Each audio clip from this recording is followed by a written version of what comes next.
Hey everybody, it's Anna, Lovely with Lard, here at Sobremesa Farm Kitchen.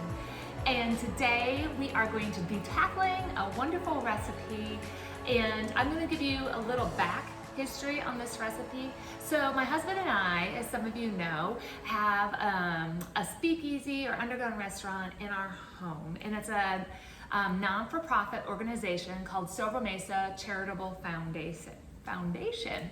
And all the proceeds that we make during these dinner parties go to fund all of our mission work overseas in India. And so we just had a dinner party this last weekend, and we had this wonderful soup. And I thought, what a great idea to share a recipe from each dinner party so that you at home can make this same thing and impress family, friends. This recipe was something that I tweaked just a little bit to make it my own. You can make it carb-free. You can make it with more or less vegetables as you please, but this is what the ratios that I found to fit best. And so today we are going to be tackling the wonderful Zuppa Toscana soup. And this is a fabulous recipe for a fall day. Here are the ingredients that you need to gather for this soup.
All right, so I have all of my mise en place ready to go.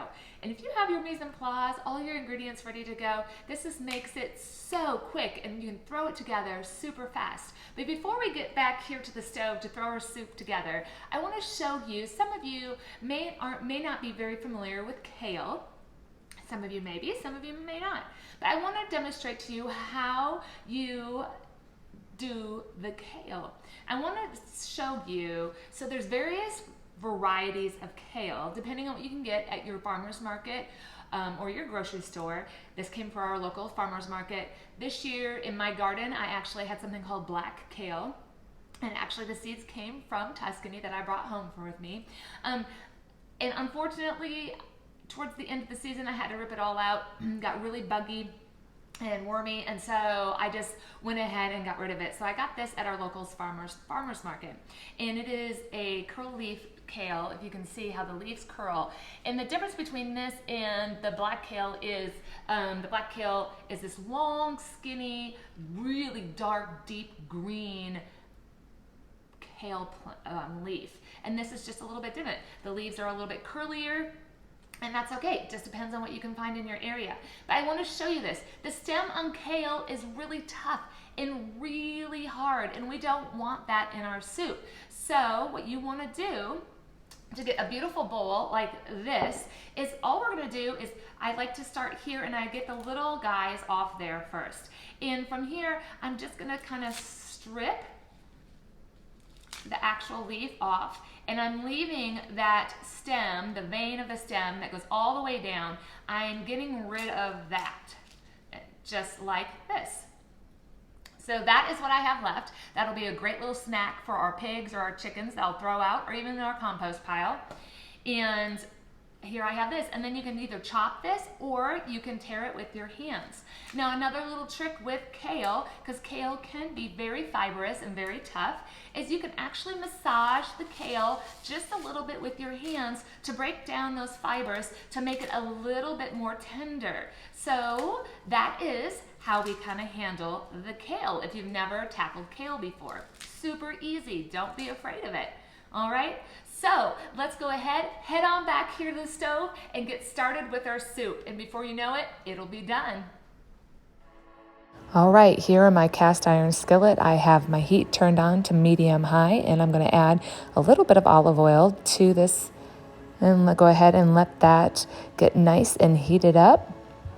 And then to this, we're going to add our 1 pound of Italian sausage. This Italian sausage is some of our own that we actually processed from one of our pigs.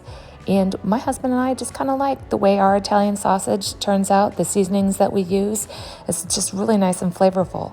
Any Italian sausage from the store will work perfectly. And we'll go ahead and brown this for a couple minutes, stirring occasionally.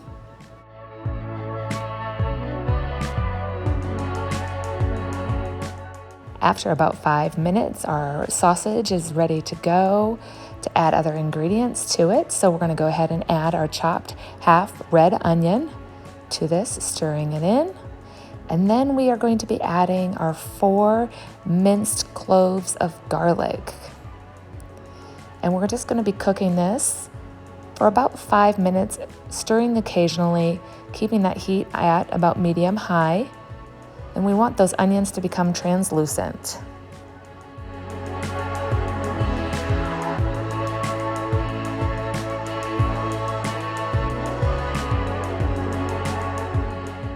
All right, so we cooked that for about 5 minutes. Now we're going to deglaze our pan with some nice wine here, about 1/4 cup of wine to deglaze that pan.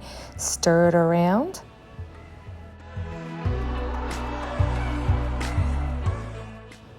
To this now we're going to add our 3 to 4 new potatoes that we diced up so they're bite size, stirring those in. And then to this we're going to add our chopped up cauliflower into bite-sized pieces. We're adding that all in there, and we're just going to stir this around, coating it all, and we're going to let it cook for another 5 minutes. Okay, so this has been cooking for 5 minutes, and we've been stirring it quite a bit so it doesn't stick to the bottom. I'm going to go ahead and add my kale to this, and it looks like, oh my gosh, that's so much kale, but guess what? It's going to cook down. It's not going to be that much once we're all done in the grand scheme of things. Now I'm adding my 6 cups of chicken broth, and we give it a nice stir, getting that kale poked down in there. Now we're going to add some of our seasoning. We're going to add 1 teaspoon of red pepper flakes. You don't have to add that if you don't want spice. And then 1 teaspoon of Italian seasoning. And we'll give it another great stir, stirring in all those ingredients, getting that kale pushed down into that broth. And we're going to put the lid on, and we're going to cook it for 15 minutes on medium heat.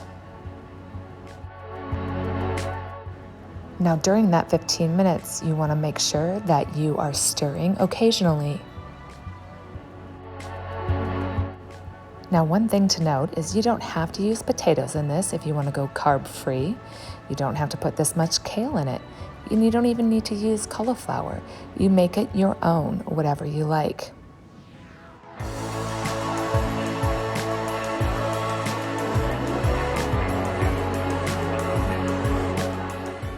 All right, I got the lid off here, giving it a nice stir. It's been 15 minutes. See, it's got a nice rolling boil. I'm going to add to it some pepper and some salt, and you can do that to your taste. Give that a nice stir again. And we're going to go ahead and cook it for about 5 minutes or so till the potatoes are tender with the lid off. Right, I turned my heat down to low.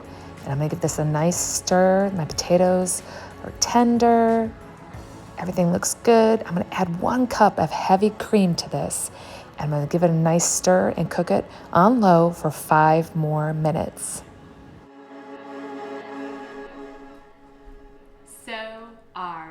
Zuppa Toscana soup is done. And I'm getting ready to dish myself up a bowl. Now, one of the wines that we actually paired with this soup this past weekend, we try to always pair something, pair wines with some of our courses during the evening, is this amazing Riesling that actually came from Australia. It is a off-dry, semi-dry Riesling. It's not too sweet.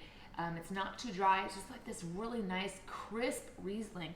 And it actually pairs really well with this soup because the soup is a little bit spicy because of those red pepper flakes and also because of the fat from the pork.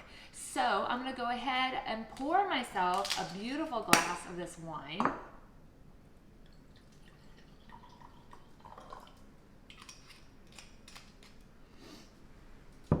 And I'm going to go ahead and dish myself up a nice bowl of this soup on this fall day. You can see the steam coming off. Seriously, I wish that there was something called smellogram that came across where you could smell this because it's so amazing.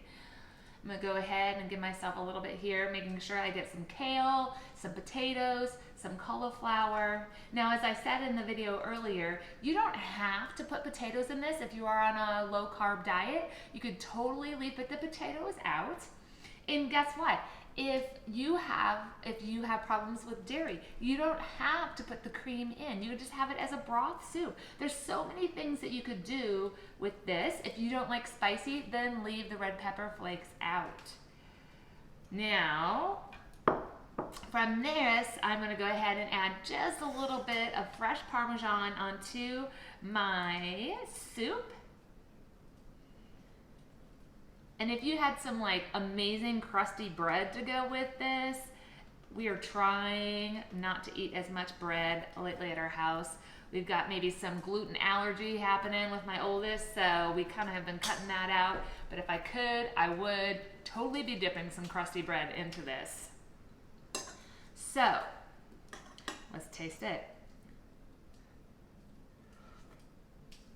Oh my gosh, you guys, this is so good. And here's another beautiful thing about this soup. You can make it a day ahead of time and just reheat it back up. Let's try it with this wine. Oh, it's so crisp and so amazing. Such a good combination. This wine is Frisk Prickly Riesling. Highly recommend it. Not that expensive. I think I paid about $10 for this bottle of wine. Totally worth it. So, from Sobremesa Farm Kitchen, from our kitchen to your kitchen, happy cooking and may God bless you.